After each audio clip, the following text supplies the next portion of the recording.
All right, how's it going, everybody? Welcome to yet another fun-filled session of Economics with Sabs.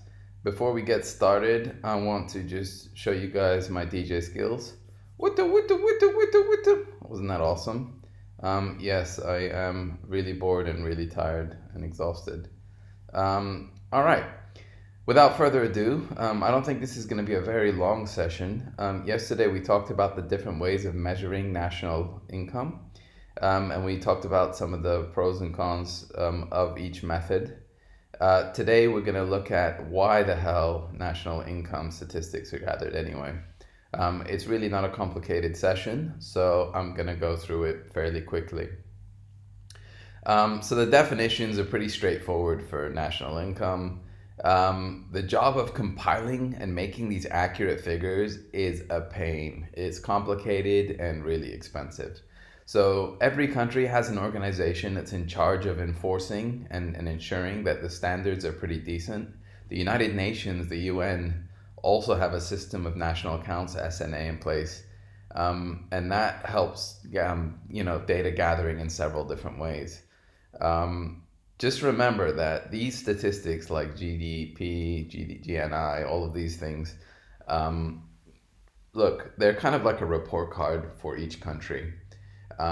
Economic growth is a basic objective of all governments. They want to grow over time.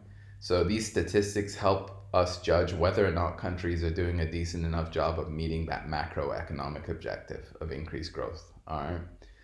Governments use these statistics to help make policies, whether they need to heat up or cool down the economy. We'll get into that more later. Economists at the same time can make models of economies using these stats to help them forecast about the future. A business can use statistics to help see whether or not there might be future demand, so they can increase or decrease their supplies, play around with their pricing strategies. Performance in an economy over time can be analyzed as long as you're using real data, because once again, inflation needs to be fixed. Remember, anything real in economics means that inflation is being adjusted for. Rising national income is often equated for better living standards. So a lot of times people can understand or see or expect what quality of life they're going to have based on the GDP and all those results. And then finally, it's just a way of comparing different countries, right? It's just a big pissing match. Who's doing better than who? But there are many limitations, as you can imagine, to this. It's really important data, but there's a lot of stuff that can happen that can throw off some of these. The first obvious one is inaccuracies. Look, sometimes there's a lot of inaccuracies in the type of data reported. Figures tend to be more accurate as time goes on, so the initial readings might not necessarily reflect the real readings. So statisticians and agencies are always trying their best to improve the quality of it. That way that the comparisons are actually valid and not based off of false numbers. Another thing that's a really big issue is unrecorded or underrecorded economic activities. This is also called informal markets. Think about it. Let's say you want to paint your house. You could either hire a painting company, which would be logged in the GDP as some sort of economic activity, or you can paint your own home. They're both identical outputs, identical occurrences, yet one is part of the GDP, the other one isn't. There are a lot of underdeveloped countries where people will grow food to eat themselves instead of go and purchase food from other farmers, self-sustained farming, things like that. So you can see how oftentimes there are a lot of activities that are sort of undervalued or not even recorded in the economy. So apart from that kind of a little bit more straightforward under recording, like do-it-yourself, people taking cash money under the table, things like that, there's a lot of illegal activities that happen. And this is called a hidden economy. So drug trafficking, any kind of black market sales and activities, those are all potential things that aren't being logged, but it's economic regardless. It's money being exchanged for services, is activity taking place. A lot of times it could be things like, in the US particularly, this is a big issue, but illegal immigrants coming in where they have to accept cash for working because they're not technically supposed to be in the country. So none of their work goes recorded. A lot of people, because taxes, income taxes sometimes get really expensive, they try and make their incomes look lower. So they'll do a lot of stuff for cash instead of do it officially on the books. Also, if there's high taxes on things like cigarettes, there's more incentive for people to buy cigarettes illegally, because then you're paying, let's say if it's a 20% tax on cigarettes, you'll pay, even if you're paying the full price, it's 20% less going and buying it in the back of a truck versus in a proper shop where they're going to add on that 20% tax. Does that make sense? So there's a lot of different things that would cause and push people to go into this hidden economy and avoid the official economy. So the statisticians do try and accommodate for this, because this is a significant part of economic activity in some cases. You can see here, like, there's a list of some countries and what percentage of the GDP is actually taking place in a hidden economy. So Greece, Italy, Norway, very high percentages. US a little bit lower. So it might be a bit of BS. Maybe the US is under reporting. But think about it. What countries do you think are going to have the most instances of hidden economies? Those are going to be the countries that have really high tax rates.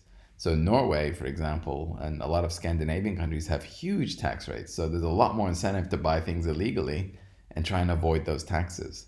So that's probably explains why you see a lot of these European countries at the higher end, because they have much higher tax rates for things. So look, so that's one big reason or limitation for a lot of national income statistics, is that there's a lot of under or no reporting whatsoever. Things like external costs are also not always figured into the GDP. And by external costs, we mostly mean a lot of like environmental costs, cutting down trees, increased pollution, a lot of negative consequences to business activity. And those aren't, once again, logged. They're going to hurt the quality of life of people yet. So even if, things are getting better because you're cutting trees to make more whatever, if the quality of air sucks, your quality of life is going to go down, even as the GDP rises. There's other quality of life concerns too. When your GDP is higher, it could be just people are like busting their butts. They could be working 24 hours a day, taking less holidays. Although you're making more money, there's more growth and stuff, the quality of life is miserable. That's not factored in GDP. Volunteer work. A lot of people volunteer and do a lot of those kind of activities. Once again, not captured in GDP. Composition of output. It's possible that a large part of the country's output in goods and services don't even benefit consumers. Think about it. Not all transactions are business to consumer. Sometimes they're selling to the government. If it's things like ammunition for the military, right? That's not going to actually benefit the consumers directly, maybe indirectly from protection, but at the same time, supplying capital goods to other businesses, once again, that doesn't hit the consumers. So there's a lot of things that just fall down from GDP, which is why there are quite a few limitations. Green GDP tries to tackle one of those issues. So green GDP is where you take into account the environmental costs that take place to come up with your sales of goods and services, your output, right? So it's green GDP is GDP minus the environmental cost of production. So these costs could be industrial costs caused by air pollution, water pollution, waste disposal, cleanup costs, environmental damage such as like oil spills. BP had a really high profile one back in 2010. So China, like there's been a lot of issues around this green GDP though. In China, in 2004, they tried to launch a green GDP. They released their accounts. It was actually produced by 2006, and they showed annual pollution costs were around 3% of the GDP.